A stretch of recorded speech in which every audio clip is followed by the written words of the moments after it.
எனக்கு சந்தோஷம் தாங்கல. சம்சாரத்துக்கிட்ட திரும்பி வந்து பத்தியா ஒருத்தரும் இல்லை. நான் தான் அப்பவே சொன்னேன் ஒருத்தர். அந்த மாதிரி இருக்கா. பொதுவா எந்த ஆம்பளையா இருந்தாலும் எந்த பொருளாதார பாதிப்போ திருடன் வர்ற பாதிப்போ தன்னை பாதிச்சு பிறகுதான் வீட்டு பெண்களை பாதிக்க விடுவான். இது எல்லா பெண்களும் கணவர் மேல வச்சிருக்கிற நம்பிக்கை. திரௌபதியும் அப்படி வச்சிருக்கா. தருமர் சூதாட்டத்துல தருமரை வச்சு தோற்ற பிறகுதான் மனைவி ஆகிய பாஞ்சாலியை வச்சிருக்கணும் இல்லையா? பாஞ்சாலியை முதல்ல வச்சு அவர் தோக்க மாட்டார். தன்னை தோக்காத வரைக்கும் பாஞ்சாலியை வச்சு தோக்க போறது இல்லை. இப்ப தருமர் தன்னை வச்சு தோத்துட்டார். தன்னை வச்சு தோத்தவன்னு அடிமை தானே. அடிமை ஆயிட்ட ஒருத்தர் இன்னொரு பெண்ணை எப்படி வைக்க முடியும்?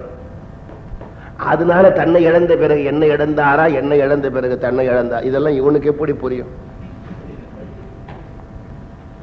அவன் பார்த்தான். நீ போ தம்பி துச்சாதனா, நீ போய் அழித்து வா. துச்சாதனம் போறான்.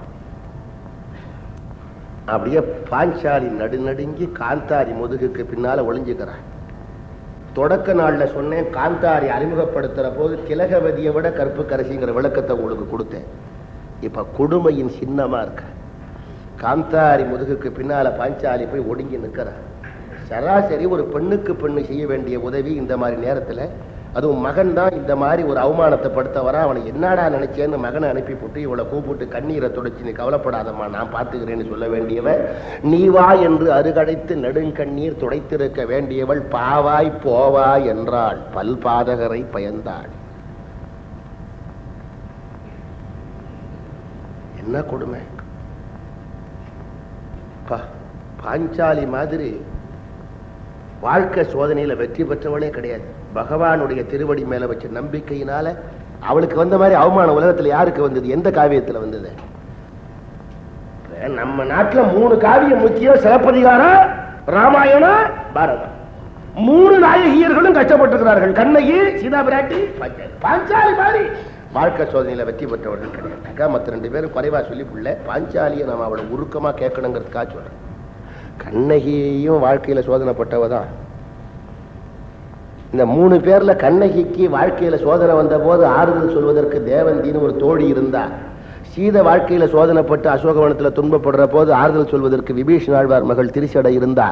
இங்க பாஞ்சாலிக்கு ஆறுதல் சொல்ல வேண்டிய காந்தாரி அவளுக்கு எதிராக போய் தள்ளி விடுறாள. இதுல இருந்து அவள் சோதனையில வெற்றி பெற்றவள் அல்லவா? யாருமே துணை இல்லையே. கண்ணகிக்கு வந்ததும் சோதனை தான். தன்னுடைய உள்ளூர்லயே தன் கணவன் இன்னொரு பெண்ணோட வாழ்ந்தா எந்த பெண்ணுக்கு பொறுக்கும்?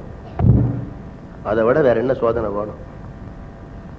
ஆனா அவன் அப்படி சோதனை பண்ற போது தேவந்திங்கிற தோழி சொன்னா, கவலைப்படாத, உன் கணவனை நீ ஒன்னா சேரலாம். நம்ம காவிரிப்பட்டினத்துல சோமகுண்டம் சூரிய குண்டம்னு குளத்துல மூழ்கி கும்பிட்டா நிச்சயம் உன் கணவனோட சேரலாம் அப்படின்னு ஆறுதல் சொல்வதற்கு தேவந்தி இருந்தா.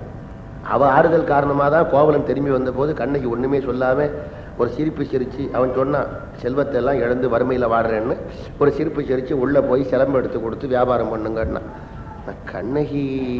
கண்ணகி எப்படி இருந்தாலும் அந்த மாதிரி இருக்கணும்னு நம்ம பெண்களுக்கு நான் சொல்ல மாட்டேன். நான் தாய்மார்கள் அப்படி சொல்ல மாட்டேன், இருக்கப்படாது. கண்ணகி அந்த விதத்துல சரியா ஏமாந்தவர். கண்ணகி மாதிரி ஏமாந்தவர் தான் ஊருக்கு 4 கோவலன் வந்துட்டு போறான்.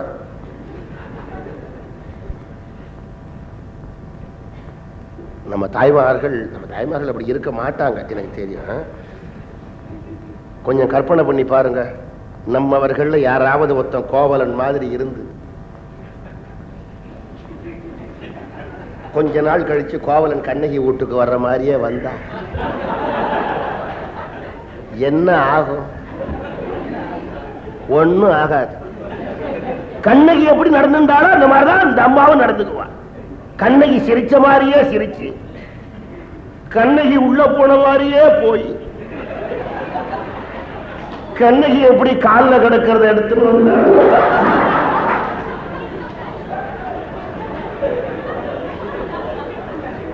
கண்ணகிக்கு ஏற்பட்டது வாழ்க்கையில பெரிய சோதனை. அப்ப தேவந்தி யாருன்னு சொல்ற, சீதா பிராட்டிக்கு ஏற்பட்ட சோதனை கொஞ்சமா? ராவணங்கிட்ட சிலை இருப்பது அடையாப்பா. அதுவும் அவன் வந்து தினமும் என்ன கொடுமையா பேசுவார் ராவணன். சீதையே, நீ இன்று உடன்படுவாய் நாளை உடன்படுவாய் என்று பார்த்துக் கொண்டே இருக்கிறேன். என்று உடன்படுவாயோ தெரியவில்லை. ஒருவேளை கொன்று இறந்த பிறகு என் உடம்பை தழுவ வேண்டும் என்று ஆசையா? ராவணன் பேசுற பேச்சு பிராட்டிக்கிட்டு. பிராட்டியினுடைய திருச்செவிகள்ல இந்த மாதிரி பேச்செல்லாம் விடலாமா? இன்று இறந்தன நாளை இறந்தன கொன்று இறந்தபின் கூடுதியோ? சீதையே, நான் யார் தெரியுமா? வெள்ளிமா மலையெடுத்தவன், வேழங்கள் எட்டும் வென்றவன், வெள்ள நீர் உலகத்தை ஆண்டவன், வாரணம் பொருத வாழ்வன், மலையிலை எடுத்த தோழன், நாரத முனிவர் கேற்பனையம் விட உரைத்த நாவன், தாரணி மல்லி பத்து உடையவன், செங்கரன் கொடுத்த வாழ் பெற்றவன், இந்திரர்க்கு இந்திரன், ஏழலாகரா சுந்தரன், மந்தரத்தறிவர வைகுடாவினன், முக்கோடி வாழ்நாள் உடையவன், முயன்றுடைய பெருந்தவம் பெற்றவன், எக்கோடி யாராலும் வெளப்படா என கொடுத்த வரத்தை உடையவன், திக்கோடி உலகனைத்தும் சிறை கடந்த புயவலியை பெற்றவன், சந்திர சூரியன் கந்தன கோயிலின் காவலாளர், ஊர்வசி உடைவாள் எந்துகிறாள், மேலகை திறத்துமை வெற்றிலை தருகிறாள், ஜாக்கிரதை நாளை வருகிறேன். இப்படி ராவணன் பேசிட்டு போன உடனே சீதா பிராட்டிக்கு ஆறுதல் திரிசடை. விபீஷண ஆழ்வார் மகள், அவன் நீ ஒன்னும் கவலைப்படாத, இவன் வசனம் பேசியே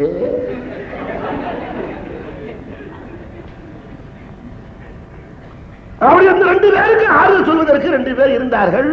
இங்க இல்லையே. நீ வா என்று அருகழித்து நெடுங்கண்ணீர் துடைக்க வேண்டியவள் பாவாய் போவாய் என்றால் பல் பாதகரை பயந்தாள்.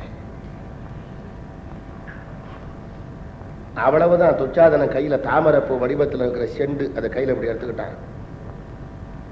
திரௌதியை பார்த்தான். யோக்கியமானவளா இருந்தா என் கூட வந்து.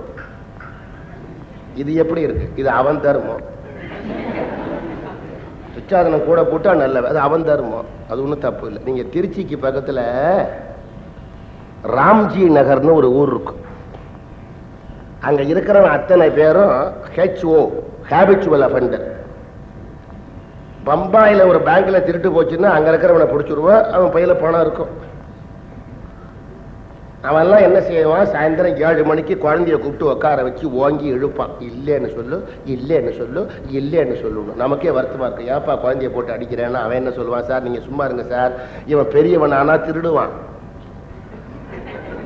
திருடினா போலீஸ் ஸ்டேஷனுக்கு கொண்டு போய் விட்டுட்டு போலீஸ்காரன் திருடினான்னு அடிப்பான். இவன் அடிக்கு பயந்து ஆமான்னு சொன்னாலும் சொல்லிடுவான். அதனால எப்ப எப்ப அடி உழுதோ அப்போ அப்போ இல்ல இல்ல இல்லங்க, அது அவன் தருமான், அவன் தயார் பண்ண. அந்த மாதிரி துச்சாதனன் குலத்து பிறந்தாயாமாகில் கூசாது என்பின் வருக, குலத்து பிறந்தாயாமாகில் கூசாது என்பின் வருக. அப்படி அந்த அந்த அந்த செண்டை தூக்கி அவன் கூந்தல்ல போட்டு இழுக்க போறான்.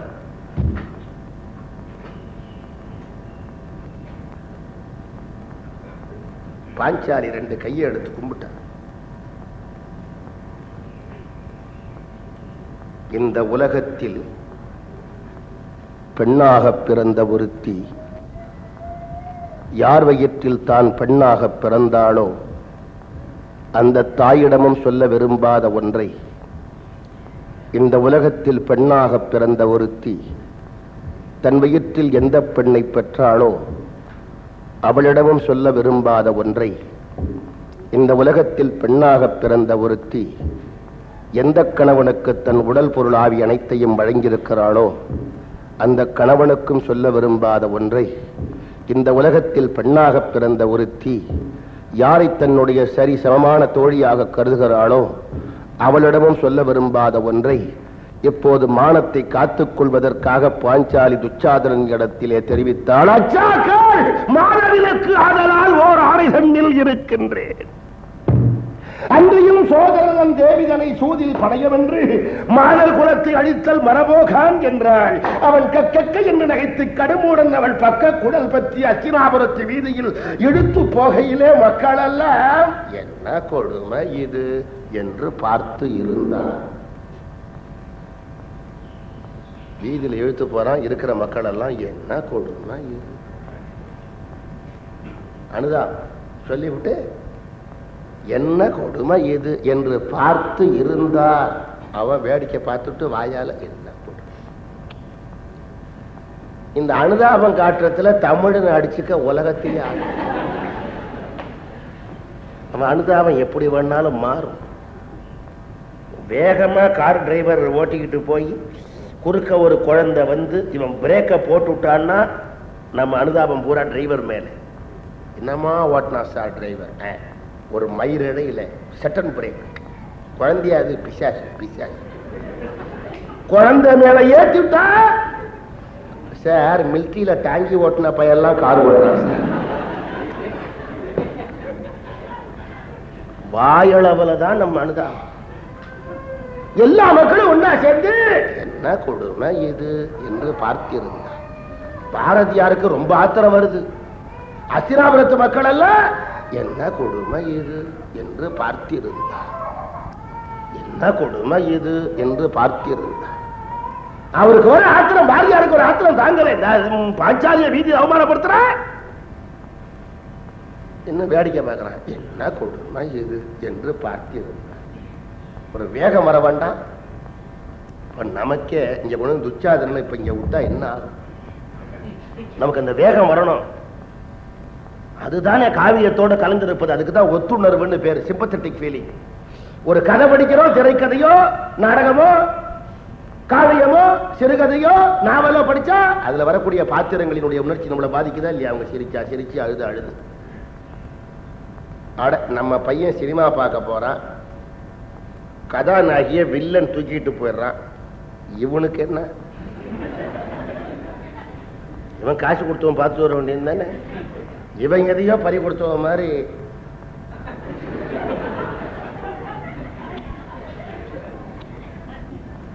அடுத்த சீல கதாநாயகன் குதிரை மேல வந்தா இவன் இருக்கிற இடத்துல இருந்து விடாது. அப்படி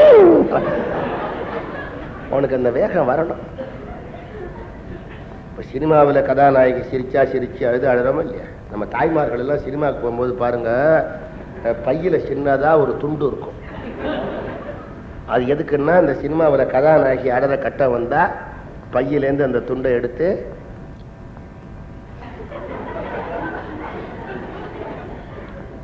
ஒரே ஒரு வித்தியாசம், சினிமாவில் ஆடுற அம்மா காசை வாங்கிட்டு நம்ம வீட்டு அம்மா கொடுத்து விட்டுறா.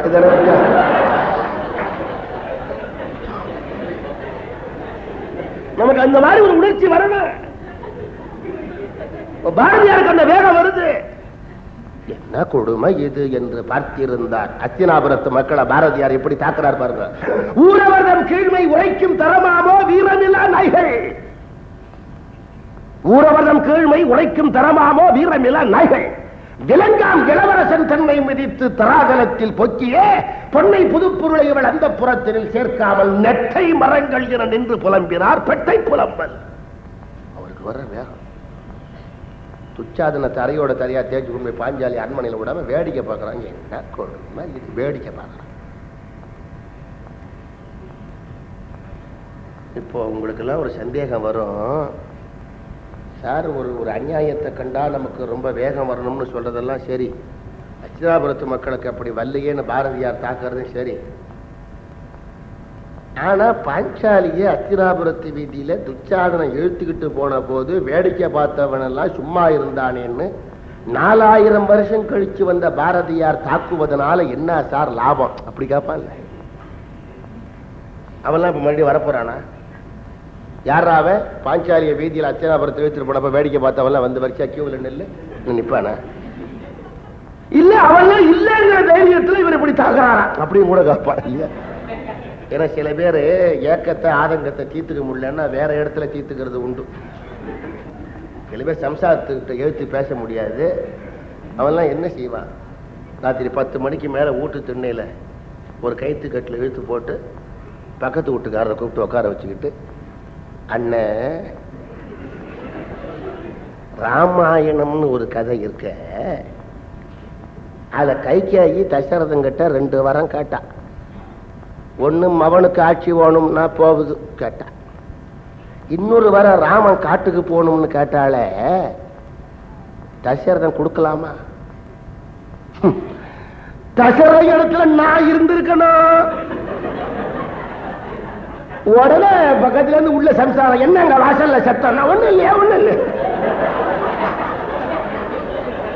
இந்த மாதிரி ஒரு இடத்துல ஆதங்கத்தை தீர்த்துக்க முடியலன்னா இன்னொரு இடத்துல தீர்த்துப்போம். அந்த மாதிரி பாரதியார் அத்தினாபுரத்து மக்கள் வரமாட்டாங்கிற தைரியத்துல பேசுறாரா? இங்கதான் கவனிக்கணும்.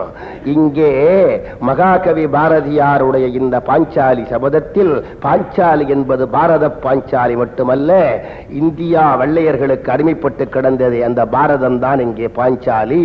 அப்பொழுது இழுத்துச் சென்ற துச்சாதனன் துரியோதனன் கோஷ்டியர் வெள்ளைக்காரர்கள், சிறைப்பட்டு கிடந்த பாண்டவர் 5 பேர், இந்தியாவுக்கு விடுதலை கேட்டு சிறைப்பட்ட 5 தலைவர்கள், வாயளவிலே பாஞ்சாலி மீது அனுதாபம் காட்டி செயல்படாத அத்தினாபுரத்து மக்கள் இந்தியாவுக்கு இந்தியாவுக்கு சுதந்திரம் வேண்டும் என்று வாயளவிலே கேட்டு செயல்படாத இந்திய மக்களை தாக்குவதற்கு அத்தினாபுரத்து மக்களை பாரதியார் பயன்படுத்திக் கொண்டார்.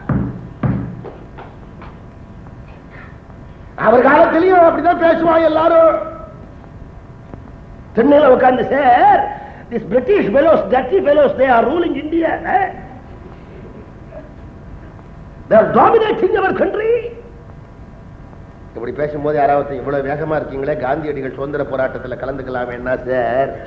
பகவான் யார் யாருக்கு என்னென்ன போட்டிருக்கானோ அப்படி வாயளவில் அவங்க அந்த மக்களை தாக்குறதுக்கு தான் பாரதியார். யாரும் துச்சாதன தடுக்கல. கேடுற்ற மன்னர் அரங்கட்ட சபைதனிலே கூடுதலும் அவள் கோ என்று கதறினாள், விம்மி எழுந்தாள். விதியோ கணவரே அம்மி மிதித்து அருந்ததியை காட்டி வேத சுடர் தீமுன் வேண்டி மனம் புரிந்து பாதகர் முன் இந்நாள் பரிசெழிதல் காண்கிறீரோ என்றாள். யாருமே பேச முடியாமல் நின்றார்கள். அவ தவியா தவிச்சா. பார்த்தான் துரியோதனன், துச்சாதனா, ஓரலை புணரியாடை உலகொடை வேந்தர்கள் கண்கணிக்க காணட்டும். சபையில் எல்லார் முன்பாகவும் அவள் ஆடையை உரிந்து காட்டு. அவள் ஆடை குலை உற்று நிற்கிறாள். என்று அலறி துடிக்கிறாள். ஆடை குலை உற்று நிற்கிறாள். அவள் என்று அலறி துடிக்கிறாள். அந்த மாடு நிகத்த துச்சாதனன் அவள் மைக்குழல் பற்றி இழுக்கிறான். அவள் 2 கரங்களை மார்புக்கு குறுக்காக வைத்துக் கொண்டு, என்னை திருமணம் செய்து கொண்டவர்களும் இந்த காட்சியை கண்டவர்களும் என்னுடைய கற்பை காக்க முடியாதா என்று பலவிட இறந்து சத்தமிட்டு கூவி கதறி யாரும் துணை வராத போது, ஆறாகி இருதடங்கன் நஞ்சனவன் புனல் சோறு அழகம் சோர, ஆறாகி இருதடங்கன் நஞ்சனவன் புனல் சோறு அழகம் சோர 2 கைகளை மார்புக்கு குறுக்காக வைத்துக் கொண்டு கோவிந்தா கோவிந்தா என்றாள். கோவிந்தன் வரவில்லை. ஒரு கணம் பாஞ்சாலி எண்ணுகிறாள், எனக்கு இந்த நிலை ஏற்பட்டது உலகத்தில் எந்த பெண்ணுக்கும் ஏற்பட்டது இல்லை. மானம் பறிபோகக்கூடிய நிலை ஏற்பட்டிருக்கிறது. திருமணம் செய்து கொண்டவர்கள் அடிமைகளாக இருக்கிறார்கள். காட்சியை கண்டவர்களும் ஒன்றும் பேச முடியவில்லை. இந்த நேரத்தில் நான் என்னுடைய 2 கைகளை மார்புக்கு குறுக்காக வைத்து கோவிந்தனை அழைத்தால் அவன் வரமாட்டான். காரணம், இவள் தன்னுடைய கற்பை காப்பதற்கு தன்னுடைய 2 கைகளை மார்புக்கு குறுக்காக வைத்திருக்கிற வரைக்கும், மானத்தை காப்பதற்கு நம்பி கையை அவள் வைத்திருக்கிற வரைக்கும் என் மீது நம்பிக்கையை அவள் முழுமையாக வைக்கவில்லை என்று, அந்த கோவிந்தன் வரப்போவது இல்லை என்று, ஆறாகி இருதடங்கன் நஞ்சலவம் புலகம் சோறு அழகம் சோர வேறான துகில் தகைந்த கை சோர மெய் சோர கோவிந்தா கோவிந்தா என்று அரற்றினாள். வண்ண வண்ண புடவைகள் வந்து வளர்ந்தன. வண்ண வண்ண புடவைகள் வந்து வளர்ந்தன. துச்சாதனன் கை செலித்தான். சபையினர் நடுங்கினார்கள். துரியோதனன் இன்னும் மாணவத்தோடு, அவள் ஆடையை உறிந்து காட்ட முடியாவிட்டால் அவளை தூக்கி என் படையில் எவை என்றான். விரித்த குந்தனோடு பாஞ்சாலி துரியோதனனை பார்த்து பேசினாள். மாமன்னர்கள் பல பேர் கூடியிருக்கிற சபையில் என்னை அவமானப்படுத்த நினைத்தாய். இதோ பார், உன்னுடைய தம்பி துச்சாதனனை, உன் கூட்டத்தை பாண்டவர்கள் பாரத போர்க்களத்தில் வெற்றி கொண்டார்கள் என்ற முரசத்தினுடைய ஓசை கேட்டால் அன்று நான் இப்போது விரித்திருக்கிற குந்தலை எடுத்து முடிக்க மாட்டேன் என்று சபதம் செய்தாள். ஓம் ஓம் என்று உரைத்தனர் தேவர். ஆம் ஆம் என்று சொல்லு உரிமிற்று வானம். நாமும் கதையை முடித்தோம். இந்த நாளிலம் முற்றிலும் பாரதம். நேற்று கதையினுடைய முடிவிலே நாம் கண்டதாகிய பகுதி பாஞ்சாலியினுடைய சபதம். பல பேருக்கு சந்தேகம், இந்த சூதாட்டத்திலே சகுனியே வென்று கொண்டிருக்கிறானே என்றால், அப்படி சகுனி தர்மரை வெல்லுவதற்கு ஏதேனும் தந்திரங்கள் வஞ்சனைகள் உண்டா என்றால் ஒண்ணுமே இல்லை. அந்த சகுனி ஆடுகிற ஆட்டத்தில் அவனுக்குள்ள திறமை. அவன் உறுதியாக தர்மரிடத்தில் இருந்து எல்லா செல்வத்தையும் பெற்றுவிடலாம் என்பதற்காகத்தான் அதை வை இதை வை என்று சொல்லிக் கொண்டே இருந்தான். அவன் தர்மருக்கு விட்டு கொடுத்து ஆடுகிற போது ஒரு நிபந்தனை போட்டான். ஒரு ஆட்டத்திலே தர்மர் வென்றாலும் அதற்கு முந்தைய ஆட்டங்களிலே தோற்றதை எல்லாம் எடுத்துக் கொள்ளலாம் என்று தெரிவித்தார். ஆனால் அதில் இன்னொரு நிபந்தனை, ஒரு முறை அமர்ந்து ஆடுகிற வரைக்கும் தான். எழுந்திருந்து மறுபடியும் அமர்ந்து ஆடினால் அந்த நிபந்தனை செல்ல. இந்த நிபந்தனையின் பேராலேதான் சகுனியும் தருவரும் ஆடத் தொடங்கினார்கள். சகுனியை வென்று கொண்டு வந்தார். இந்த பாஞ்சாலி சபதம் செய்ததை முடித்த பிறகு முக்கியமான ஒரு கட்டம் வெள்ளி பாரதத்தில், வியாச பாரதத்தில் கிடையாது, வேறு பாரதத்தில் கிடையாது, வெள்ளி பாரதத்தில் முக்கியமான ஒரு கட்டம். இந்த பாஞ்சாலி செய்த சபதத்தை கண்டு பயந்து போய் விதுரன், கிருபன், துரோணன் முதலானவர்கள் திருதராஷ்டிரனை வற்புறுத்தி துரியோதனனுக்கு அறவுரை சொல்லி பாண்டவர்களுக்கு நாட்டை திருப்பிக் கொடு, இல்லாவிட்டால் உன் குலமே அழிந்து போகும் என்றார்கள். துரியோதனனும் நாட்டை திருப்பி கொடுக்கறதா முடிவு செய்துட்டான். சகுனி வந்தான். துரியோதனா, அவர்கள் எல்லாம் சொல்வதை கேட்டு நீ நாட்டை திருப்பி கொடுக்க போகிறாயா? கொடுத்தால் என்ன நடக்கும் என்று தெரிந்து கொள். துரியோதனன் கேட்டான், மாமனே மாமனே, என்ன நடக்கும்? என்ன நடக்குமா? படை கொடுத்தான் பாண்டவர்க்கு துரியன் என்றால் என்றால் கொடை கொடுத்தான் பாண்டவர்க்கு துரியன் என்றால் என்றால் உன் உயிர்க்கும் என் உயிர்க்கும் பீமன் விடை கொடுத்தான் என்று அர்த்தம். ஆகவே ஒன்று செய், பெரியவர்களிடத்தில் ஒரு ஆலோசனையை எழுப்பு. பாண்டவர்கள் 12 ஆண்டு வனவாசம் போக வேண்டும். அதைத் தொடர்ந்து ஓராண்டு காலம் யாரும் அறியாத வகைக்கு தலைமறைவாக அஜ்ஞாதவாசம் செய்ய வேண்டும். அந்த அஜ்ஞாதவாத காலத்தில் பாண்டவர்களில் நாமோ நமக்கு வேண்டியவர்களோ அந்த பாண்டவர்கள் ஐவரில் ஒருவரையோ திரௌபதியையோ அடையாளம் கண்டுபிடித்து விட்டால் மறுபடியும் 12 ஆண்டு வனவாசம் போக வேண்டும் என்று ஒரு நிபந்தனை போடு. 12 மற்றும் 13 ஆண்டு கழித்து பிறகு பார்த்துக் கொள்ளலாம். இந்த யோசனையை துரியோதனன் சொல்லி பெரியவர்கள் ஏற்றுக்கொண்டு தருமரும் உடன்பட்டு வனத்துக்கு புறப்படுகிற நேரத்தில் டெல்லி பாரதத்தில் அருமையான ஒரு நிகழ்ச்சி. பாஞ்சாலி மறுபடியும் சூதாட வேண்டும் என்றால்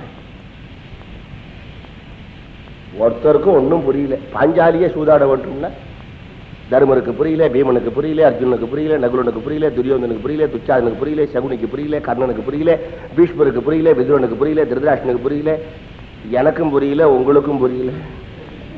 பாஞ்சாலி மறுபடியும் சூதாட வேண்டும்னா என்ன காரணம்? பீஷ்மர் கேட்டார் என்ன காரணம்? பாஞ்சாலி தெளிவாக கூட்டு சொன்னால், இப்ப நாங்க இவனுக்கு அடிமைகள்.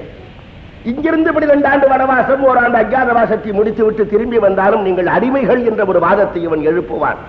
அதோடு வனவாசத்திலும் அஜ்ஞாதவாசத்திலும் விடுதலையோடு வாழ்வதற்கு அடிமை தலையை அறுத்துக் கொண்டு போக வேண்டும். அதற்காக ஒரு முறை சூதாட வேண்டும். தர்மர் கேட்டார், திரௌபதி, இதுவரைக்கும் ஒரு ஆட்டத்துல கூட நான் ஜெயிக்கல, எல்லா ஆட்டத்திலையும் சகுனிதான் வெல்லுகிறான். அதோட சூதாட்டத்தில் இப்ப பணயமாக வைப்பதற்கு என்னிடத்துல பொருள் இல்லை, எந்த பொருளை வைப்பேன்னு கேட்டார். திரௌபதி சொன்னால், நீங்க சூதாட அமருங்கள், என்ன பொருளை வைக்க வேண்டும் என்று நான் சொல்லுகிறேன். தர்மர் உட்கார்ந்தார், சகுனி உட்கார்ந்தார். துரியோதனன் கேட்டான் என்ன பணயம்? இப்ப அவனுக்கு அதான முக்கியம். திரௌபதி தெரிவித்தால் தர்மர் கிட்ட, இதுவரைக்கும் நீங்கள் செய்த புண்ணியத்தை எல்லாம் பணயமாக வையுங்கள். இப்ப தர்மர் தோற்றுவிட்டால் அவருடைய புண்ணியம் எல்லாம் துரியோதனனுக்கு போடும். அவர் வென்று விட்டால் அவருக்கு என்னன்னு சொன்னா, அடிமை தலையை அறுத்துக் கொண்டு புறப்படுகிறார்களே, அதான் லாபம்.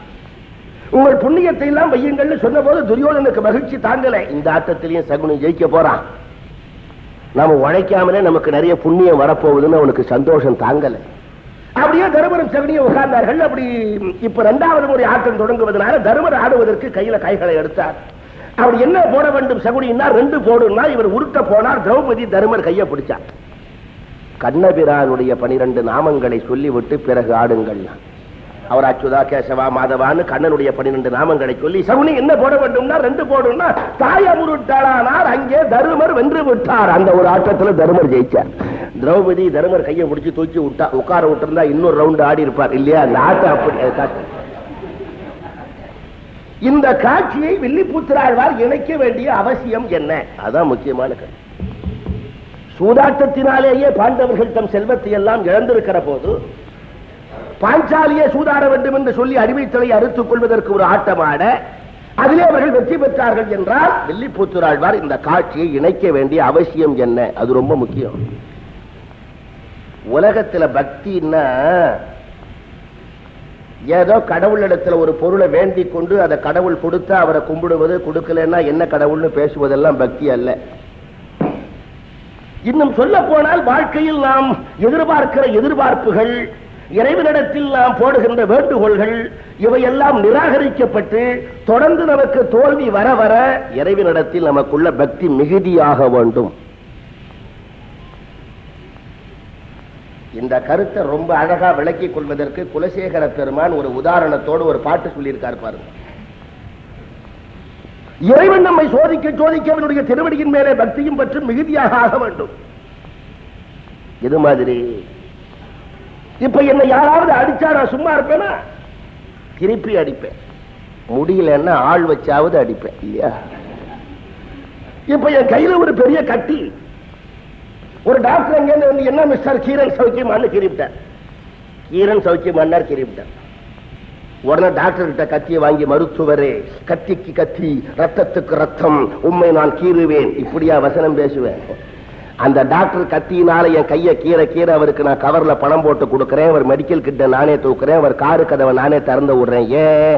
மருத்துவன் கத்தியால் அறுக்க நோயாளி இந்த துன்பத்தை மருத்துவன் தருவதற்கு காரணம் நிரந்தரமான நல்ல உடம்போடு வாழ வேண்டும் என்ற கருணையை உள்ளடக்கி செய்யப்படுகின்ற தற்காலிக துன்பம் என்று தெரிந்து கொண்டு மருத்துவன் அறுக்க நோயாளி அவன் மேல் அன்பை மிகுவித்துக் கொள்வது போல் வாழ்க்கையில் இறைவன் சோதனைகளை தர அவன் மீது பக்தியை மிகுதியாக ஆக்கிக் கொள்ள வேண்டும்.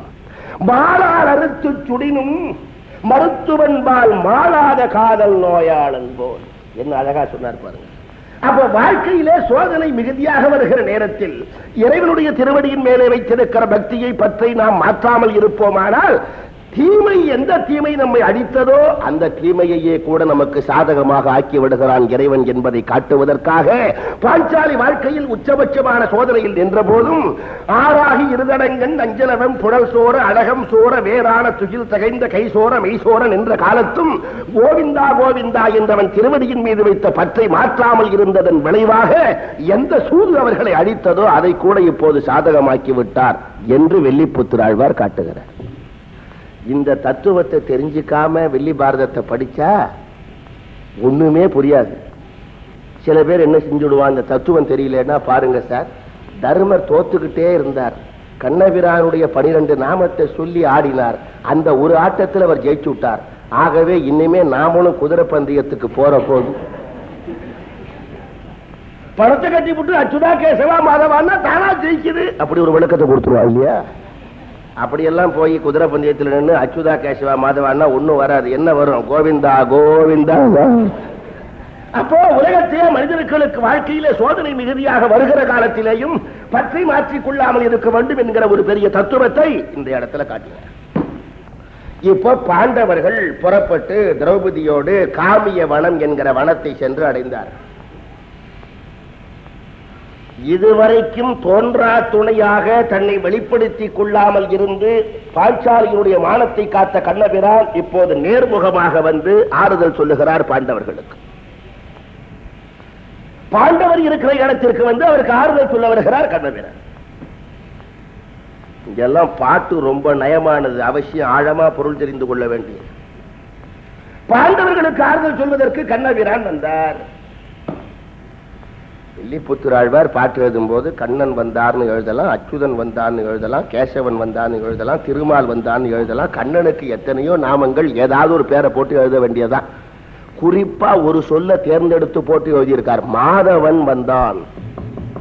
மாதவன் என்ற சொல்லை வெள்ளிப்புத்திராழ்வார் இங்கே போடுவதற்கு ஒரு முக்கியமான காரணம் உண்டு, அது பாட்டை படிச்சாதான் தெரியும். இப்போது கண்ணபிரான் பாண்டவர்களுக்கு ஆறுதல் கூறுவதற்கு வந்தார். எப்படி? தவத்தின் பயன் என்ன வந்த மாதவன் சொல்ல எப்படி பிரிச்சு போட்டிருக்காரு பாருங்க. மா தவத்தின் பயன் என்ன வந்த மாதவன். மா தவத்தின் பயன் எப்படி உரிய காலத்தில் வருமோ அதுபோல வந்ததால் அந்த மாதவன் வந்தான். அந்த சொல்ல தேர்ந்தெடுத்தார் பாருங்க. இதுக்கு என்ன பொருள்? உலகத்துல யாரு முன்னுக்கு வரணும்னாலும் எல்லாருக்கும் தேவை முயற்சி. முயற்சி இல்லாம யாரும் முன்னுக்கு வரவே முடியாது. முயற்சி முயற்சி முயற்சினாதான் முன்னுக்கு வர. ஆனால் முயற்சி உடையவர்கள் தான் முன்னுக்கு வருவார்கள் என்பது எவ்வளவு நிச்சயமோ அவ்வளவு நிச்சயம் முயற்சி உடையவர்கள் எல்லாம் முன்னுக்கு வந்து விட மாட்டார்கள் என்பதும் அதை மறந்துடக்கூடாது. முயற்சி உள்ளவன் தான் முன்னுக்கு வருவான், நியாயம். முயற்சி உள்ளவன் எல்லாரும் வந்துட முடியாது. சும்மா ஒரு வாதத்துக்கு பேசலாம், முயற்சி உடையவர் முன்னுக்கு வரவில்லையா? ஒரு நீதிபதி முத்துசாமி ஐயர் வழக்கடியிலே படித்து நீதிபதியாகவில்லையா? வழக்கடியில படிக்கிறவன் முத்துசாமியரா? அப்ப ஒரு காரியத்தில் முயற்சி தேவை என்று நமக்கு தெளிவாக தெரிகிறது. முயற்சி மட்டும் போதாது, வேற என்ன தேவை? நம்ம முன்னோர்களோ நாமோ போன பிறவியிலேயோ இந்த பிறவியிலேயோ செய்திருக்கிற தவமோ நம்முடைய முயற்சியை சேர்ந்தா அப்பதான் காரியம் பரிபூரணமா வெற்றி பெறும். இப்ப கூட சில பேர் வாழ்க்கையில் ஏதாவது ஒரு சிறப்பு வந்ததுன்னா அவர்கள் தங்கள் வனவாசத்தை வெற்றிகரமாக நடத்துவதற்கு அவர்கள் என்ன செய்ய வேண்டும்? முயற்சி. முயற்சி மட்டும் இருந்தா போதாதே, வேறு என்ன தேவை? தவம். இப்ப கண்ணபிரான் தவமா போய் நிற்கிறான். ஆகவே மா தவத்தின் பயன் என்ன வந்த மாதவன். யார் அந்த மாதவன்? இறைவனை சொல்லால படம் பிடிச்சு காட்டுவது என்னைக்கு நடக்காது.